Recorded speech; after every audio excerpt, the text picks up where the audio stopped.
Quiero leer la palabra del Señor en la carta escrita a los Romanos en el capítulo 8. Carta escrita a los Romanos en el capítulo número 8. Allí hay una porción de la Biblia que quiero que compartamos.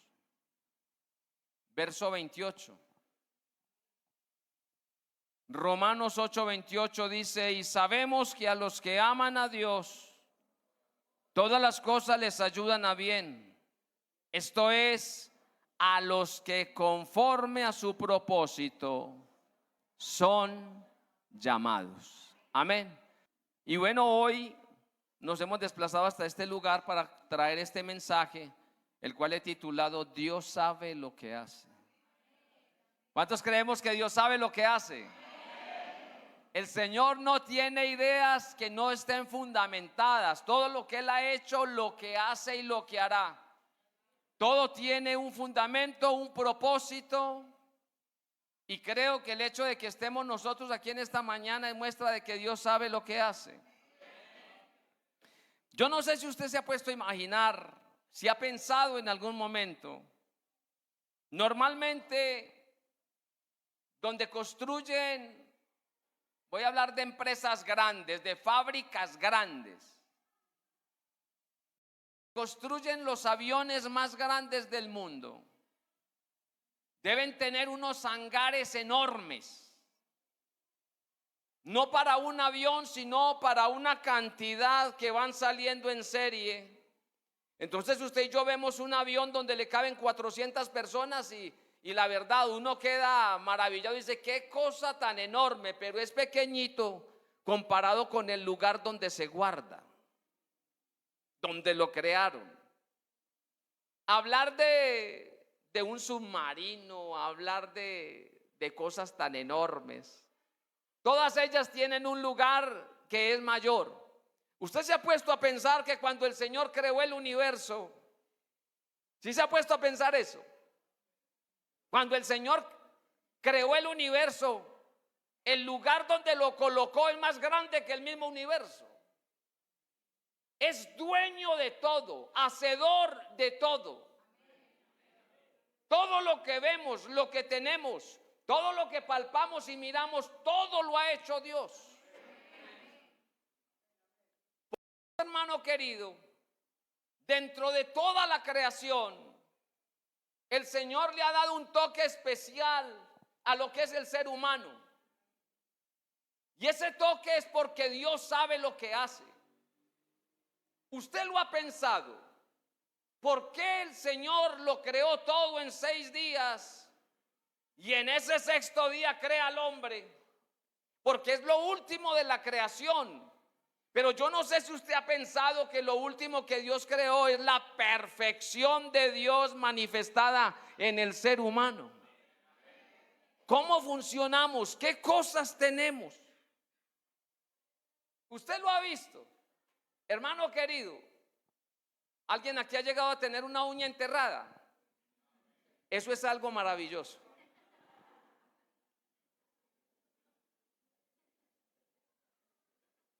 Uno con una uña enterrada, y eso es algo bueno porque usted va a caminar y todo el cuerpo quiere ayudarle. Cuando usted y yo cojeamos, es porque el cuerpo, el cerebro está mandando una orden: ayúdenle a ese pobre, hinchado con materia. ¿A quiénes se les ha enterrado una uña, de verdad? Eso es duro y parte el alma, como dicen por ahí. Bravo. Pero ¿por qué digo esto? Porque simplemente una uña, hermano, una uña no duele. Pero Dios nos creó con una perfección, oiga, con una perfección, que todo el cuerpo está en pro del mismo cuerpo. Usted se machaca un dedo en una puerta y lo primero que hace la otra mano es coger el dedo machacado. Hermano, venga, yo le digo una cosa, usted puede reírse, yo le estoy diciendo a usted lo que he experimentado. Yo me he machacado con una puerta, un clavo, y con el martillo no le doy al clavo sino a mi dedo. ¿Y sabe qué hace la otra mano? Suelta el martillo y se pega de la mano. ¡Uy! Y usted siente que eso hace así, vea, y la otra mano lo aprieta más. Todo esto, y pudiera seguir enumerando. Te duele un oído y todo el cuerpo se coloca en pro de ese oído. Tienes un sucio en un ojo y la mano inmediatamente al ojo y todo el cuerpo siente que se salga el sucio del ojo. Y yo le digo esto porque usted y yo sabemos la perfección con que funcionamos. ¿Cuál es el órgano más importante que tiene el cuerpo humano? El corazón.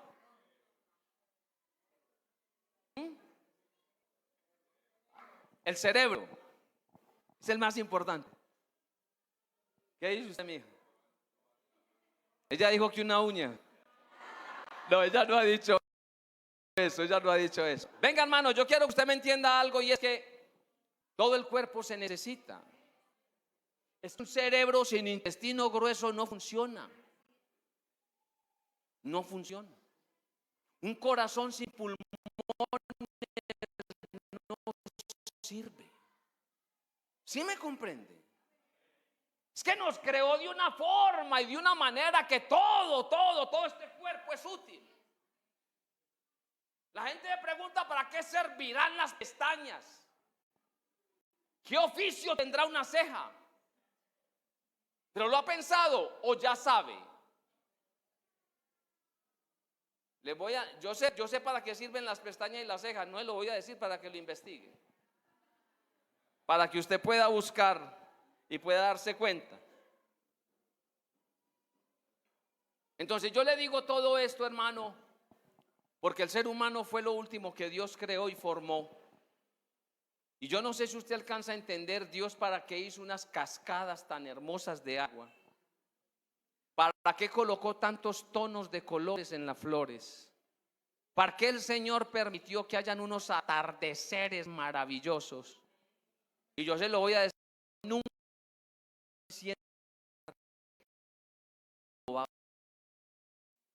ni va a ver a un animal disfrutando los tonos de colores y las formas de las flores.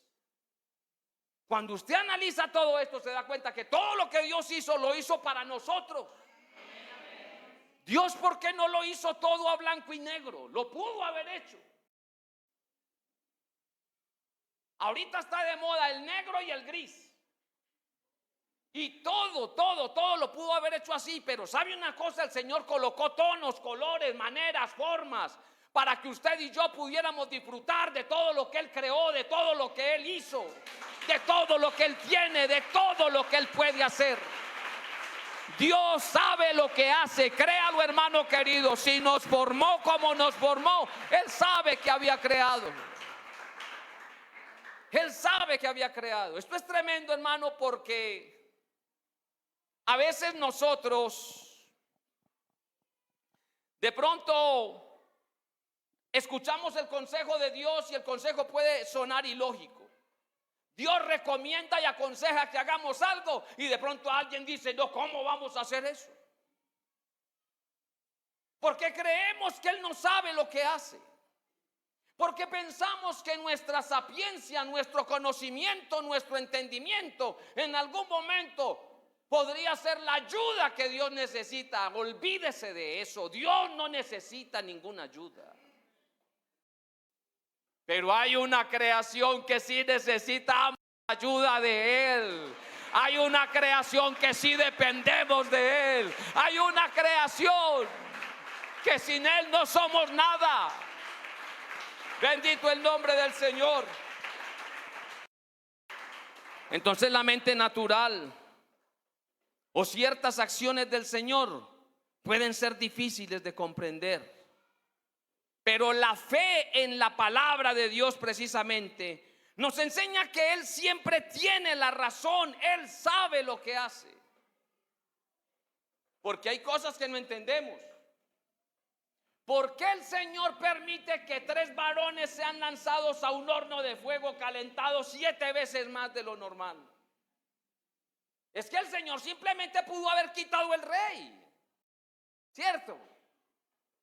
El rey muy bravo, muy guapo. El Señor pudo, muy bravito. Ábrase tierra y trágueselo. ¿Sabe por qué? Porque es que él tiene el poder y la autoridad. Usted sí cree que nuestro Dios es todopoderoso. Usted sí cree que Él puede hacer lo que quiera. ¿Cuántos podemos creer que Él es soberano? Soberano, soberano. Hermano, y le digo, el soberano no le pide permiso a nadie porque Él es dueño.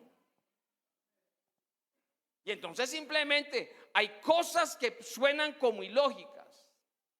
Hay cosas que no alcanzamos como a interpretar o a comprender, tocamos y damos nosotros mismos el beneficio de la duda. Dios de ese.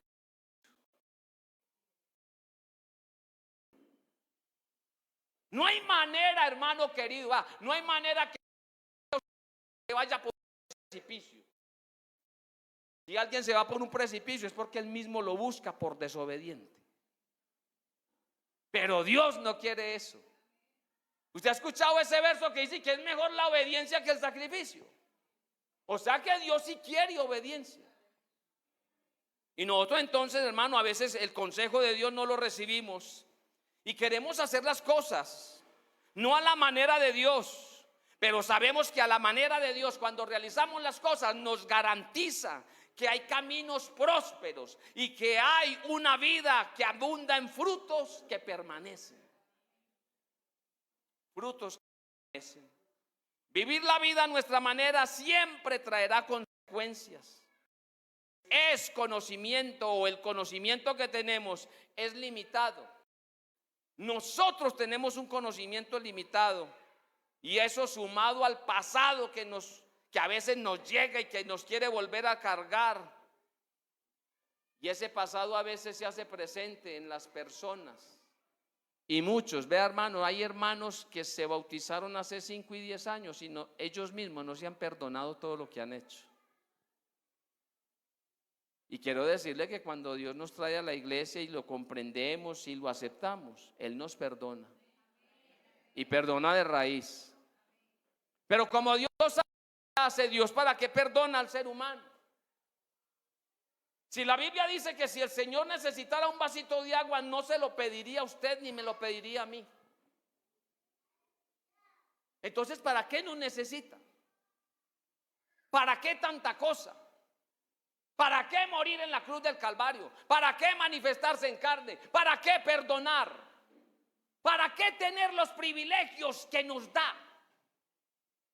Es que Él sabe lo que hace y Él sabe lo que Él quiere. Él no es como muchos de nosotros. A alguien le prestaron para comprar una casita y va y mira 10 casas antes de comprar una. Y alguien va a comprar un carro y le pregunta a todo el mundo cuál será el mejor carro.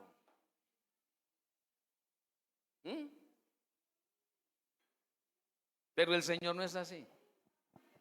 Hay una palabra, o bueno, hay una expresión que es muy nuestra, que dice: el Señor va a la fija. El Señor no se equivoca, porque Él sí sabe lo que hace. Entonces, hermano, amigo, el Señor lo crea todo. Y lo que Él desea es que usted y yo busquemos su voluntad. Él quiere que lo que nosotros hagamos, lo hagamos mejor. Y que no nos salgamos del camino en el cual Él nos tiene o nos ha puesto.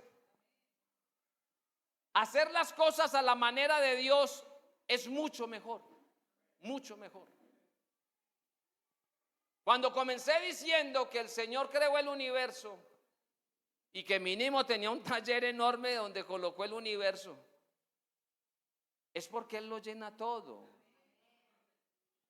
Y nos creó a nosotros, pero nos creó con una mente finita, no infinita, sino finita. Nuestra mente, aunque alberga y tiene tanta capacidad, nuestra mente no puede albergar el tamaño de Dios. Ni nuestra mente puede albergar la cantidad de números que existen. Nuestra mente tiene un término, tiene un fin donde se embota, así como el computador cuando ya no puede más, que entonces ese computador dice, no, eso hay que formatearlo. Nuestra mente es finita, pero Dios supo lo que creó.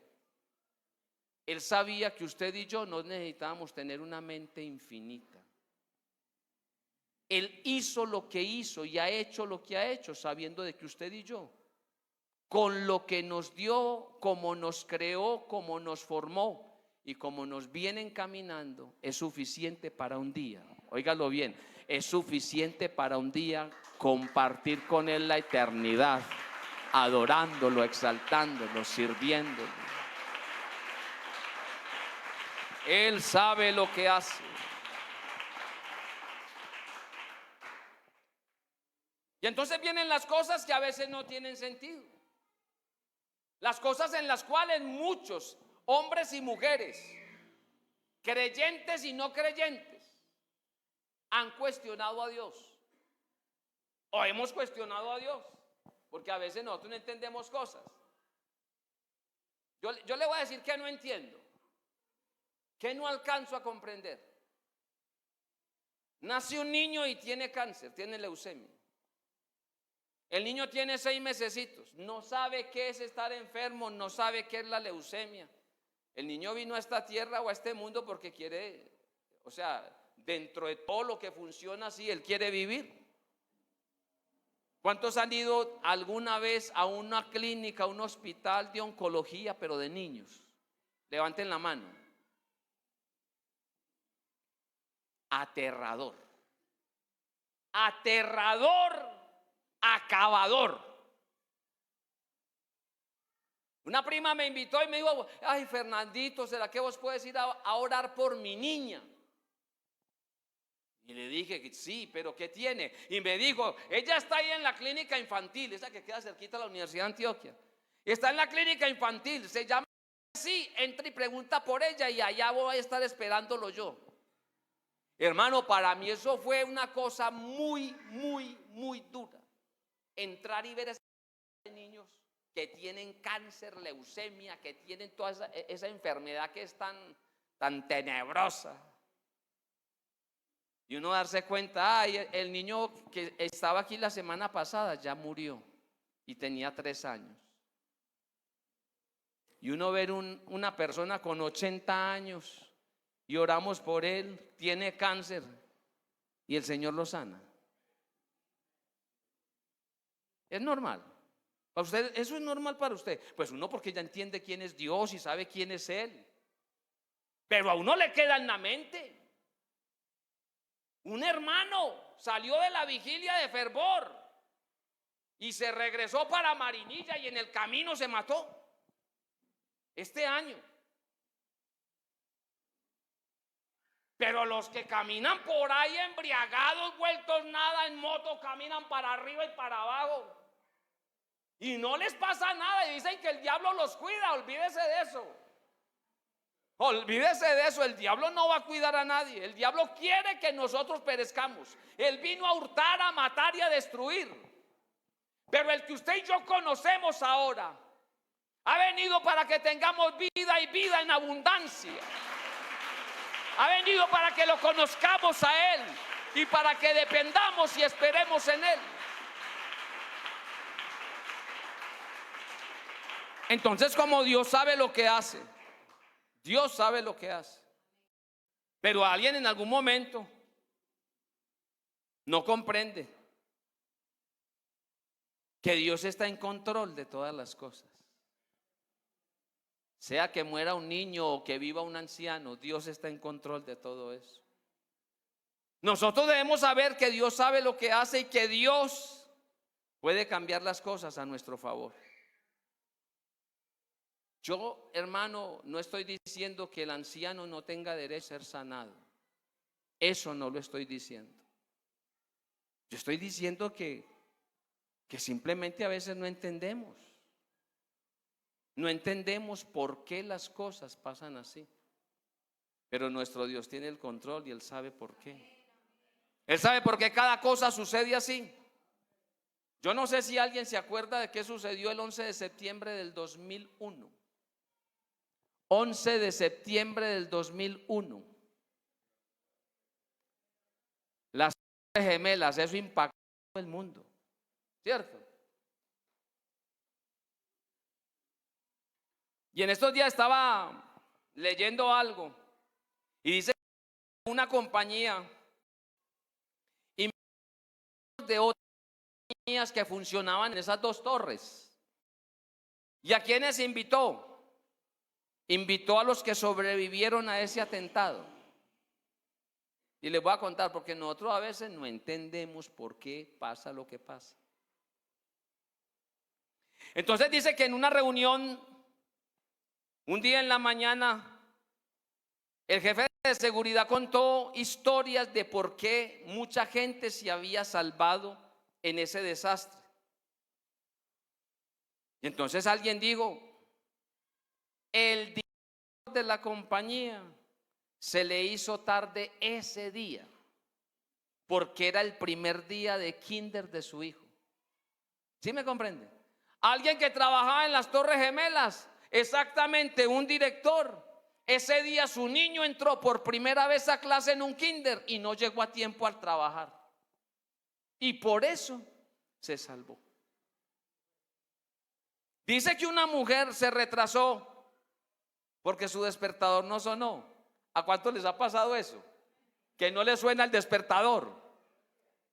Y es usted, pero ¿por qué me pasa a mí? ¿Por qué? Y usted no sabe. Usted no entiende. Ahora no vaya a ser que el despertador no le sonó y usted dice, ay, tan bueno que no sonó. No, es comprender. A esa mujer no le sonó el despertador, perdió el bus que la iba a llevar y por eso está viva. Créalo, Dios sabe lo que hace, hermano. A uno se le hizo tarde porque quedó atorado en una carretera en la que había un accidente. Y por eso pudo vivir o pudo salvarse. Alguien salió de la casa y escuchó el teléfono que timbró y dice que se regresó a contestar su teléfono. Contestó y habló y cuando salió ya se había ido el bus. Entonces usted se imagina a esa persona diciendo, yo sí no, ¿cómo me regreso a contestar un teléfono? Pero usted no lo sabe. Usted sale, hermano, va para alguna parte y lo dejó el bus y usted es, mejor dicho, enojado y vuelto nada. Y yo he escuchado de casos de hermanos que están esperando un autobús y el hermano se voltea y se enreda aquí con cosas y pasó el bus derecho y el hombre empieza como a decir, pero es que yo dónde estoy, hombre, ¿qué estoy haciendo? Pero al ratico se da cuenta que ese bus se fue por un despeñadero. Yo le digo esto, hermano, porque usted y yo a veces pensamos que Dios no sabe lo que hace, que Dios no tiene conocimiento y conciencia de lo que es mejor para nosotros. ¿Hasta qué horas es el culto acá? 12:30. Gracias. Yo quiero ahora a través de la Biblia, con 1 o 2 ejemplos bíblicos, que Dios sí sabe lo que hace. Hay un ejemplo en la Biblia que cuando lo leemos o cuando una persona llega nueva a la iglesia y lo lee, entonces comienza de pronto a decir, pero ¿por qué pasan estas cosas? Ustedes han escuchado hablar o algún día alguien les ha predicado sobre un hombre llamado José. Oiga, qué bueno es leer esas historias, pero entender qué es lo que esas historias nos quieren enseñar. Y yo no sé cuál de todos aquí quisiera ser José. Levante la mano uno que quisiera haber sido José. Nadie. Claro, usted quiere ser José porque ya sabe el final. Claro. Yo le pregunto, ¿quién quisiera ser Job? Hay un montón. ¿Cómo? El padre de la fe, el hombre de la fe, ¿cómo yo? Claro, porque sabe el final. Pero ¿quién va a querer que se le mueran sus hijos? ¿Y quién va a querer que perder todo y tener una enfermedad incontrolable? Hermano, una cosa es yo decir, yo quisiera ser cuando conozco ya el final de algo. Pero yo le pregunto en mañana, levante la mano el que quisiera tener una lepra, el que quisiera tener ay hermana, esa suena duro, pues la voy a decir, una sarna, desde la punta del pie hasta aquí, hasta su cabeza. ¿Quién quisiera tenerla? Hoy. Mi hermano, nadie. Pero leemos la Biblia y decimos, ay, tan bueno José, qué rico yo ser José. Claro. Pero a José le tocó. ¿Qué dice la Biblia? ¿Cuántos años tiene usted? 24. Y yo le iba a colocar y que 17. ¿Qué come años tan bravo? José tenía 17 años. 17 años. Y José era un muchacho de esos aburridores. Porque, ¿qué vamos a decir, hermano querido? El menor de la casa y el menor, oiga, el menor, el más consentido del papá. Y fuera de ser consentido, entonces José era el hombre que allá decía, yo tuve un sueño, hermanitos. ¿Ah? Hermanitos, tuve un sueño, y todos los hermanos que ya sabían lo fastidioso que era.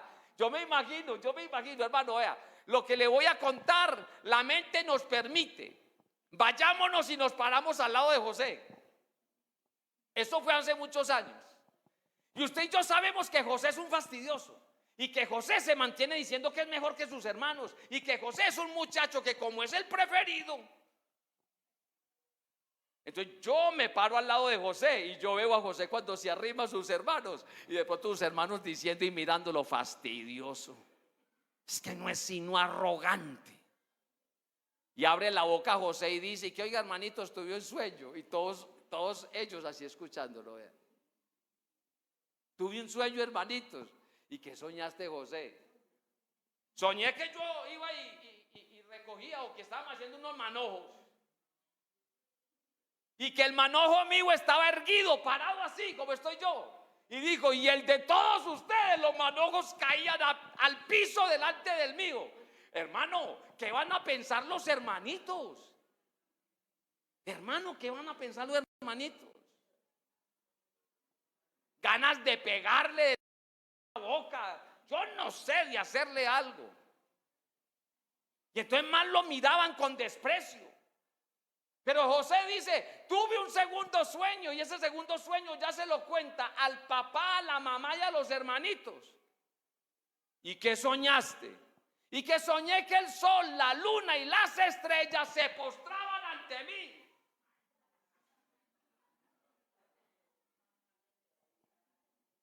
¿Cuántos aquí tuvieron siquiera o tienen siquiera 7 hermanitos? 7, levanten la mano. 2 apenas. Levántenlos, no, más de 7, no 7 preciso, de 7 para arriba, vea yo. Nosotros solamente somos 9. 9. Y entonces que el menor va a salir aquí con que soy yo, con el sol, la luna y las estrellas, mi papá y mi mamá, y todos rendidos en su presencia. Entonces uno ahí sí le diría, ¿qué te pasa? Despierta, eres el menor. Ni siquiera te vales por sí solo. Mi papá te tiene que resguardar. Y los demás le tendrían que decir muchas cosas. Pero mire usted lo que es. ¿En qué manera los tenía ya hasta aquí? Que dice que sus hermanos se fueron a pastorear las ovejas. Y pasaban unos días y no aparecían los hermanos. Y el papá le dijo, vaya y busque a sus hermanos. Iba y busca a los hermanos y no los ve, no los encuentra. Le pregunta a alguien que se encontró, ¿has visto a mis hermanos? ¿Sabes dónde están? Y dijeron, sí, yo los vi, y siguieron hacia adelante. Y José se va detrás de ellos. Y cuando los encuentra, yo me imagino el corazón de José palpitando de alegría y de gozo. Por fin encontré a mis hermanos. ¿Están al lado de José o no? Lo pueden ver con su rostro así como tranquilito y como con sonrisa. Encontré a mis hermanos. Pero ahora, deje el lado de José y vayámonos al lado de los hermanos. ¿Qué hay en los hermanos? Ahí viene el arrogante y fastidioso, matémoslo. Imagine hasta dónde los tenía hastiados. Pero yo quiero que usted vaya ubicando simplemente que es que esto no es al azar, es que Dios sabe lo que hace. Dios sabe para dónde va. Él sabe qué es lo que desea hacer con alguien. Usted no entiende Dios por qué lo tiene aquí, ni por qué Dios constantemente le dice a usted y me dice a mí que mejoremos en nuestra manera de vivir. Ahorita la hermana hablaba de un avivamiento y que va a haber un culto de avivamiento. ¿Sabe dónde está el avivamiento? El avivamiento está en celebremos y adoremos. Ese no es el avivamiento, hermano querido. El avivamiento está en la vida que yo vivo afuera. El avivamiento está en la forma en que yo creo en Dios. El avivamiento está en la manera en que lo obedezco, en que lo honro, en que lo amo, en que lo respeto, en la forma en que Él es para mí todo, hermano querido. Ese es el verdadero avivamiento. Porque después de que yo tengo a Dios así, de que Él para mí es lo mejor, entonces vengo aquí y los cantos son los que me doblegan y me quebrantan solo de saber mi relación con Dios. Pero no vaya a creer, el avivamiento no es tanto brincar y danzar, no, eso es importantísimo. Pero es más importante ser buen cristiano afuera. Escúchelo, es más importante ser buen cristiano afuera. Es más importante ser hijo de Dios allí donde quiera que el Señor nos coloque o nos ubique. Dios sabe lo que hace. En estos días le decía a un hermano: ¿usted cree que a Dios le interesa mucho su cuerpo? ¿Usted cree, jovencita, que a Dios le interesa mucho como usted es corporalmente? No. No, porque el Señor sabe que en el cuerpo no va para el... Al Señor le interesa de nosotros otra cosa. Si a Él le interesa nuestro cuerpo así, es capaz de doblar. No, usted le puede dar risa, pero usted también. Los que tienen cicatrices, a los que le han hecho cirugías, los que tienen dificultades en su cuerpo, hermano, aún así,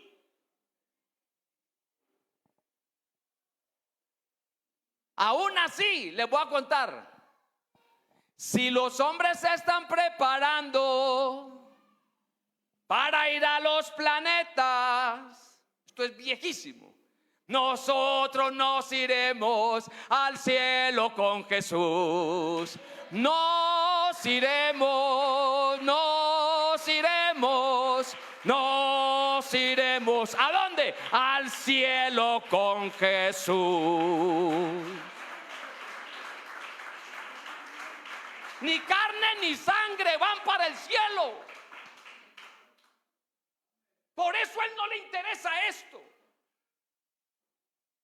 A veces no comprendemos que suceden cosas en este cuerpo y es que Dios quiere mejorarnos. Pero en vez de recibir o percibir que nos quiere mejorar en algo, siempre estamos pensando en que Él me las está cobrando, en que Él es el que se olvidó de mí. No lo crea así. Si Él dijo que nos va a guiar aún más allá de la muerte, si Él ha prometido estar siempre con nosotros, nunca vamos a estar solos. Él es nuestro refugio, Él es nuestro escondedero, Él es el lugar donde usted y yo más seguros podemos estar.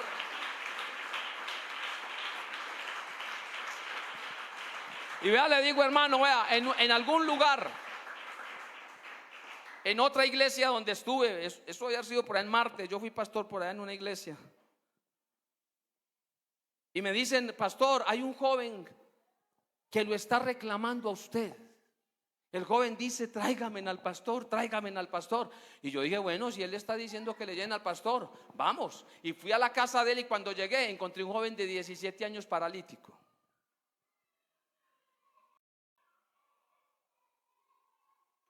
¿Usted qué prefiere, ser paralítico o ciego? No me responda, téngalo ahí. Ninguna de las dos es buena. Y el hombre llegué allá paralítico y me dice: pastor, siquiera vino. Me decía: por favor, ore a Dios para que me levante de aquí. Oye, yo decía: el Dios que yo conozco lo levanta. El Dios que yo conozco lo levanta, pero no es cuando a mí me dé la gana, ni es cuando yo diga. Yo no se lo dije a él, pero le dije: mi hijo, venga, hay que orar, hay que primero acercarnos a Dios, porque la idea es que usted pueda acercarse a Dios. Y le dije lo mismo: a Dios no le interesa tanto tu cuerpo, pero del consejo de acá para allá, que camina, que brinca y que hace de todo, y aconsejarle a un paralítico que esté tranquilito, que usted ya y tranquilo, viva bien así. Ese consejo de acá para allá es fácil, pero de allá para acá entenderlo y recibirlo no es tan simple. Hablé con él un rato, oré por él, el muchacho lloró y me dijo: ¿cuándo vuelve? Le dije: vengo la semana entrante. La semana entrante volví y ya el hombre, apenas entré a la puerta, empezó a llorar: pastor, dígale a Dios que me sane, por favor, que me sane. Y yo: qué insistencia la de este muchacho. Hablé con él, terminamos, me fui. ¿Cuándo vuelve? La semana entrante. La semana entrante volví otra vez llorando. Entonces ya a mí me entró la inquietud y le dije: venga, mijo, cuénteme una cosa, cuénteme usted por qué es paralítico. Porque qué pena uno llegar donde un paralítico de una preguntarle: oye, ¿y usted por qué quedó así? A la tercera vez le pregunté: ¿por qué es paralítico? Y me dijo: no, pastor, lo que pasa es que en una fiesta, en una rumba, le pegué unas puñaladas a un hombre y salió un familiar de él y me pegó 2 tiros. Y el muchacho era un drogadicto, era un ladrón, era muchas cosas. Yo: ya, ahora entiendo. Porque él no daba muestra de que quería conocer a Jesús. Él solo reclamaba: sáneme. Y le pareció que la parte más lógica era traer al pastor. Y yo he orado por gente y se muere al otro día. No, ¿a usted no le ha pasado? Oigan a mi hermano: no, pues entonces usted ora y todo el mundo es sana. Eso no es verdad. Eso no es verdad. Que tengo don de sanidad, sí, pero ese don de sanidad obedece a cuando Dios quiera sanar, no cuando usted quiera. Que es que llámeme a mí, que tengo don de sanidad, sí, pero cuando Dios quiera, no cuando usted lo diga. Entonces ya cuando le hablé al hombre, le dije: vea, hermano, yo le voy a, si Dios quiere, Él lo puede levantar de ahí, pero si Él quiere. Pero le voy a regalar algo que si usted lo recibe en la manera que es, puede ser su aliciente. Y me dijo: hábleme, pastor. Y le dije: vea, usted puede pasar aquí el resto de sus días paralítico, pero usted le entrega su vida al Señor, cree en Él, confía en Él, usted se hace bautizar, usted lo acepta a Él como su Salvador. Le garantizo que en el reino de los cielos no va a ser paralítico. Se lo garantizo. Y el muchacho me miró y dijo: bueno, muy bueno. Pero él solamente quería su silla. La verdad, no volví porque no quiso que volviera. No sé, Dios sabe lo que hace, hermano. Créalo, Dios sabe lo que hace. Entonces hasta ahí pudiéramos decir que José llegó donde Potifar, lo conoció, le entregó cargo, le dio confianza. La mujer de Potifar se enamora de él, y como José no quiso hacerle nada a esa dama, él no quiso dormir con esa dama, entonces simplemente la dama, cuando va y lo busca y José se le escapa, entonces ella, en una forma muy astuta, dice: él me quiso violar, él me quiso tomar a mí. Y usted se imagina, estoy convencido que Potifar sabía la mujer que tenía. Estoy convencido que Potifar sabía que esa mujer no era de confiar. Pero más sin embargo, él tiene que darle lugar a su esposa. Sí, José, pases para la cárcel. Entonces imagine José ya acomodado en una casa, viviendo rico, y vuelve el Rey de la Gloria, el Señor, el dueño de todo, el que sabe lo que hace, le da la orden: José, para la cárcel. El que no conoce la historia estará diciendo: ay, otra vez, pobrecito. Sí, para la cárcel. Y resulta que a la cárcel llega un copero y un panadero que trabajaban con el rey. o con el faraón. Y entonces cada vez que uno va leyendo y va escuchando, entonces le va encontrando sentido a las cosas. Uno le va encontrando la razón a las cosas. Pero como usted y yo no conocemos nuestro futuro, lo que estamos viviendo, entonces lo colocamos enorme. Y no creemos que hay respuesta, pero Dios sabe lo que hace y tiene la respuesta en su debido momento. Dios ha de obrar en la manera y en la forma que Él sabe hacerlo. Dale fuerte ese aplauso al Señor Jesucristo en esta preciosa mañana. Él es digno de toda honra, toda gloria, toda alabanza, toda adoración. El imperio, el poder, la majestad, la autoridad. Él es el primero y el último. Él es el alfa y la omega, el que es, el que era, el que ha de venir. El Dios todopoderoso. Él es el dueño, el dueño, el dueño de todas las cosas. Y José va a la cárcel. Y en la cárcel, pero todo Dios lo tenía, ya Dios lo tenía entablado. Dios tenía el andamio ya armado y Él sabía que lo iba a necesitar. Y entonces en la cárcel aparecen esos dos varones, un copero y un panadero, ambos acusados de querer matar al faraón. Y entonces los hombres están preguntando, y José ya tenía fama de soñador, o sea, Dios le daba a él visiones. Y los hombres se acercan y alguien dice: vea, ese que hay allá les puede decir a ustedes qué les va a pasar. Oiga, qué tremendo, ¿no? Y la inquietud no los dejó y se fueron a preguntarle los dos a José: oiga, José, que usted lee sueños, que usted puede interpretar. Y va, le cuento. Y José le dice al uno, al panadero: usted lo van a sacar de acá y lo van a ahorcar. Oiga, qué mensaje, ¿no? Qué mensaje. Lo van a sacar de acá y lo van a ahorcar. Yo imagino ese hombre echándole los madrazos a José. ¿Cuál que va a saber este ridículo?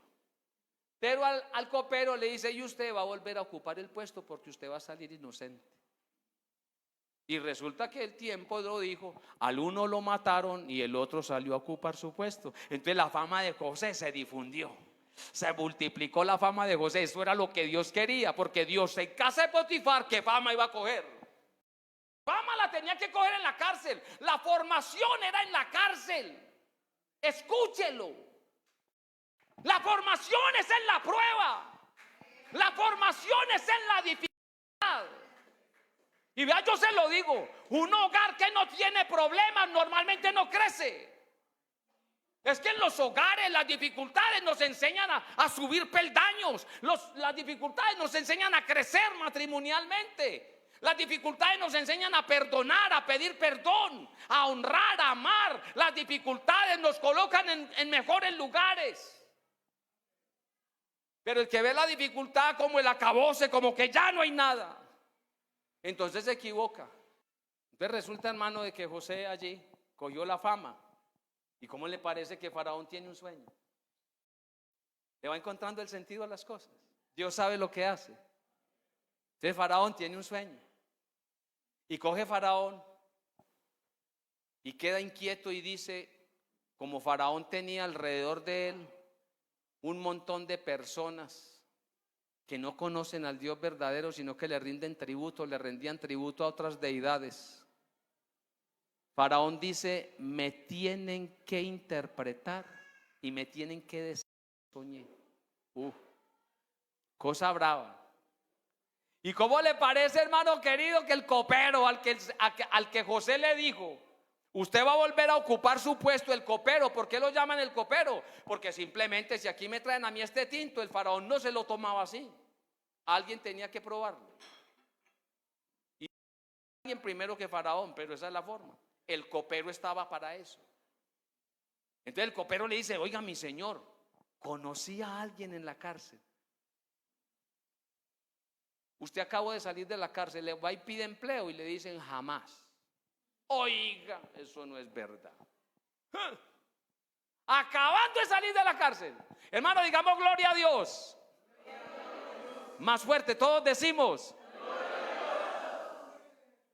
Y le dice, ahí conozco uno que está en la cárcel.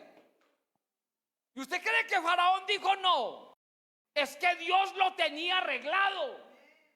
Es que Dios sabía que Faraón iba a soñar y que iba a llamar a José. Yo no sé si usted está entendiendo que Dios puede evitarnos a nosotros un montón de vueltas y darnos lo que nos quiere dar. Pero el Rey de la Gloria nos quiere pulir y nos quiere enseñar y nos coloca a dar vueltas y nos pasa por dificultades y nos pasa por pruebas. Pero al final Él nos entrega lo que queremos.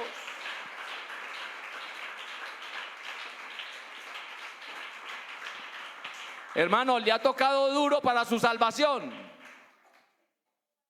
Persecución, prueba, insultos, abandonos, un montón de cosas. Porque por ser cristianos, hoy en día no tanto, pero todavía se ve.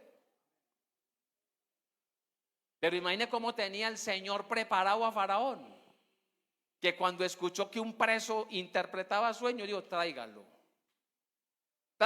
Y yo me imagino, hermano, todo un día lavando a ese pobre hombre, estregándolo con cepillos para llevarlo delante de Faraón.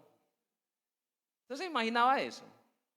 ¿Usted cree que lo sacaron de la cárcel y lo llevaron de una vez allá donde Faraón? No, pase por acá, mijo. Hay que echarle locioncita, hay que estregarlo, hay que bañarlo para que esté como debe ser. Y no saber que José, así con su sudor, así con su mugre, así con su forma, todos los días podía invocar su Dios, que era mucho más que Faraón. Es que el que usted tenemos es distinto a lo de esta tierra. Aleluya. Y ya voy llegando. Y José va donde Faraón y Faraón le cuenta el sueño. Oye, ¿cómo le parece que José le interpreta el sueño a Faraón? ¿Ah? José le interpreta el sueño a Faraón y dice, ¿quién más podría encargarse de lo que tú estás diciendo sino solo tú? Traigan un vestido real y colóquenle en un anillo. Ay, hermano.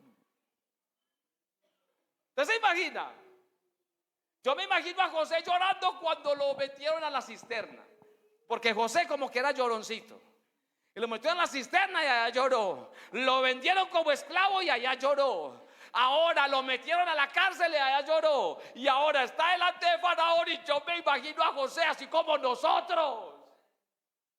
Cuando Dios nos responde después de haber pedido, haber sufrido y haber pasado muchas cosas. Entonces nosotros decimos, cuando Dios responde, ahora comprendo por qué Dios me quiso hacer así, me quiso tener así, por qué Dios a mí. No me respondió el día que le respondí o el día que le clamé. Ahora entiendo que era lo que quería Dios. ¿Usted imagina a José lo que pensó cuando Faraón lo colocó al segundo del mando? ¿Sí entiende? Dios sabe lo que hace. ¿Por dónde estás pasando? Hermano, yo te pregunto en esta mañana, ¿por dónde estás pasando? ¿Cuál es esa dificultad y ese problema que vienes cargando con él hace tiempo?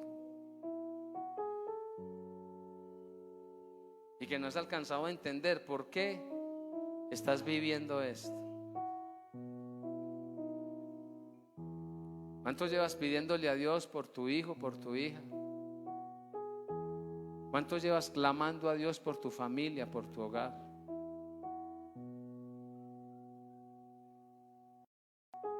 Lo que yo sé es que lo que estamos viendo, Dios sabe lo que hace. Y le digo una cosa, hermano, en la noche, en la madrugada, en las mañanas aquí en la iglesia, cuando gemimos, cuando lloramos, cuando suplicamos, cuando pedimos, y quedan esos charcos aquí, porque hermano, vea, en el altar quedan unos charcos de lágrimas, y Dios entiende el mensaje de las lágrimas. Dios sabe por qué lloras, Dios sabe por qué sufres, Dios sabe por qué eliges, Dios conoce cuál es la cosa y la situación que estás viviendo, y que desearía que diera una respuesta. Pero tranquilos, Dios sabe lo que hace, Dios sabe lo que hace, Dios sabe lo que hace. ¿Sabe cuándo vino a entender José? Al final. Y yo no sé en qué momento de tu situación vas. Yo no sé si estás a unos metros de llegar al final donde Dios va a responder. Yo no sé qué es lo que quiere Dios, yo no lo sé. Pero lo que sí sé es que Él es dueño. Él es amo, dueño y Señor de todo, y que Él sabe lo que hace. Y que si a tu vida y a la mía aún no me ha llegado algo, pero que lo estoy esperando, Dios sabe por qué no. Porque todo tiene su tiempo y su hora, su momento.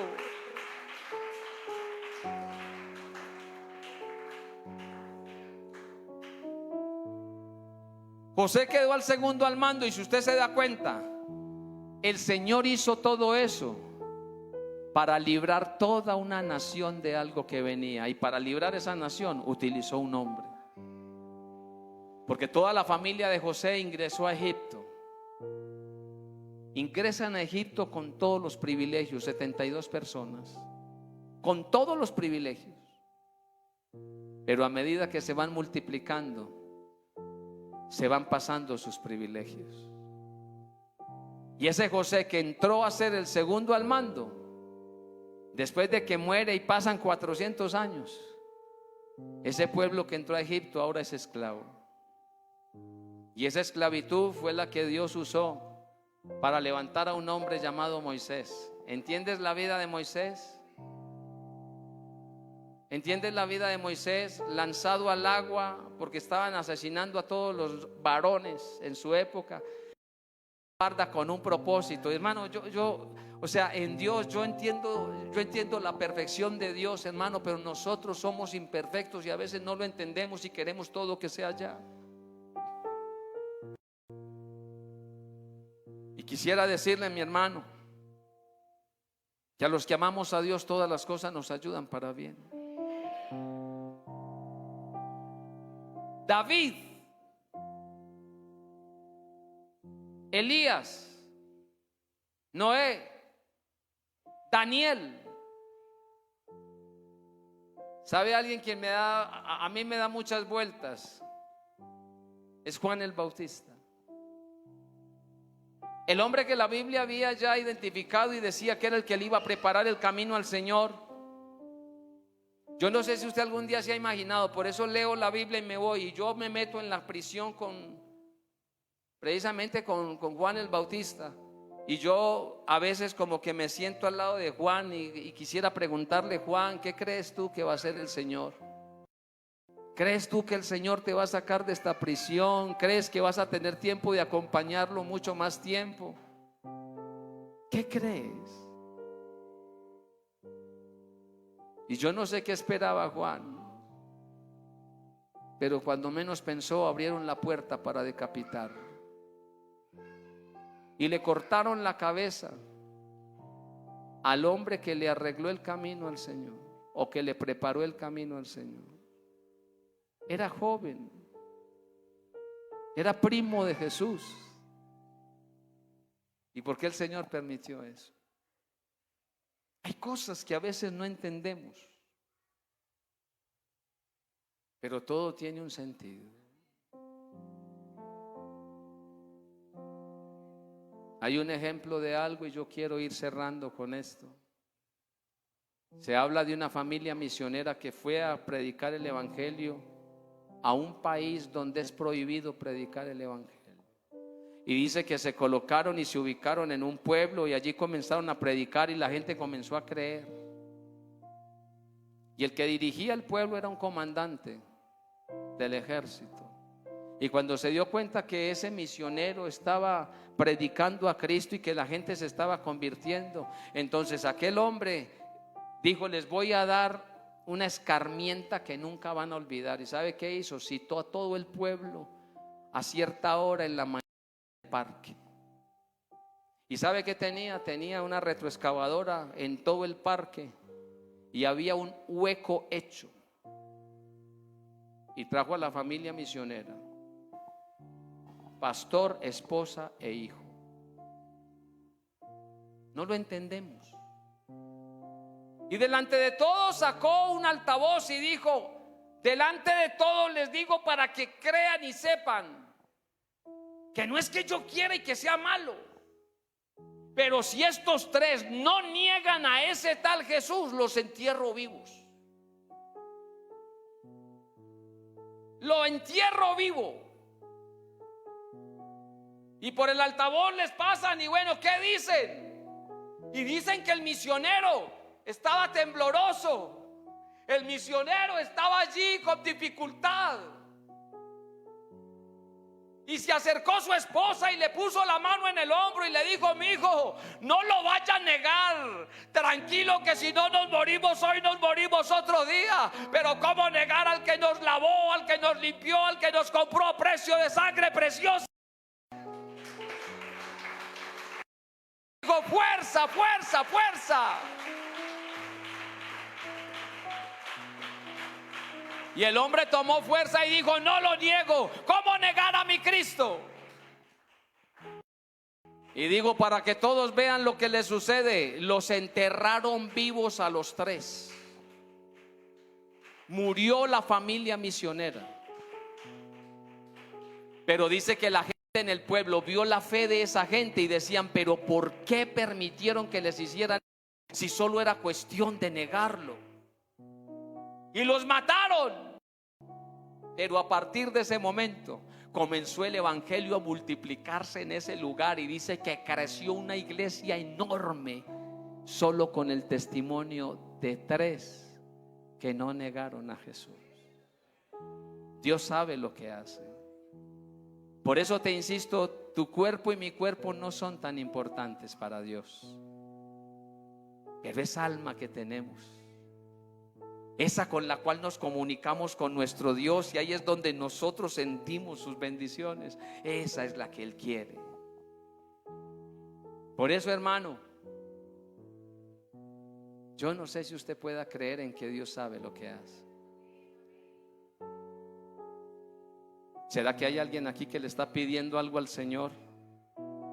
¿Será que alguien aquí está esperando una respuesta de Dios en alguna manera? Yo no lo conozco, pero yo lo voy a invitar a que, si quiere, venga a este altar y cuéntele a Dios lo que usted quiere. Dígale a Dios lo que usted tiene. Pero cuando estemos hablando con Él, le vamos a decir: yo sé que tú sabes lo que haces. ¿Será que hay un joven aquí que tenga proyectos en Dios? ¿Será que hay un joven aquí que desea con su corazón, con toda su vida, servirle a Dios? Usted de pronto ha visto que las puertas se cierran. Pues yo quiero decirle que aquí está el que sabe lo que hace y el que sabe interpretar toda lágrima, el que escucha todos los clamores, el que recibe todas las oraciones, está aquí en esta mañana. Él sabe por qué estás afligido, afligida. Él sabe por qué sufres, por qué lloras. Él sabe cuál es tu necesidad. Hermano, ¿usted cree que José no lloró día y noche pasando dificultades? ¿Usted cree que José no se angustió? ¿Usted cree que José en algún momento no se llegó a preguntar: a mi Dios, a sí mismo, pues se está preguntando: ¿dónde está mi Dios? Pues yo quiero decirte, nuestro Dios está aquí con nosotros, y Él quiere escuchar una vez más a alguien que le clame, que le ruegue, que le pida, que le suplique, y alguien que pueda decirle: yo sé que tú sabes lo que haces. Estoy seguro que cada uno de los apóstoles que murieron asesinados entendieron que Dios sabía lo que hacía. Estoy seguro que Pablo entendió que Dios sabía lo que hacía en el momento de su muerte también. Estoy seguro de que en esta mañana alguien va a entender que Dios sabe lo que hace. Esperar en Dios es lo mejor. Escondernos en Él es lo mejor.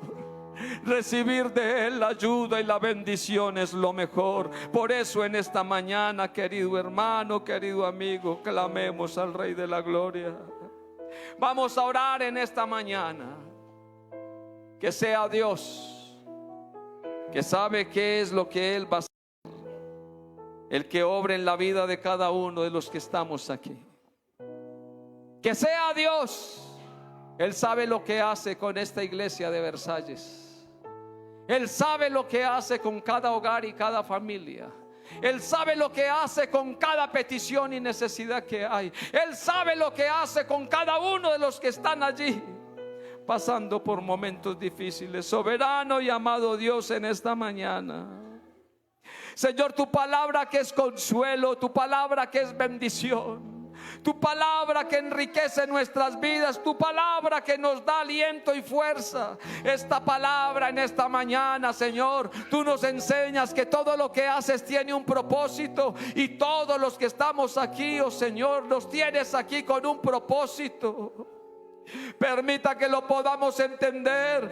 Permita, Señor, que podamos discernirlo. Permita, mi Señor, que en esta mañana haya respuesta para cada uno de los que están pasando por momentos difíciles, por momentos angustiosos. Oh Dios mío, tú tienes la respuesta, tú tienes la solución, tú sabes lo que has de hacer en la vida de cada uno. Por eso toma cada hermano y hermana, amigo, toma cada hogar y familia, Señor, y bendícelo en la manera que tú sabes bendecirlo. En tu nombre poderoso, en tu nombre glorioso, en esta mañana lo pedimos, porque en ti creemos, confiamos y esperamos, en el nombre de Jesús.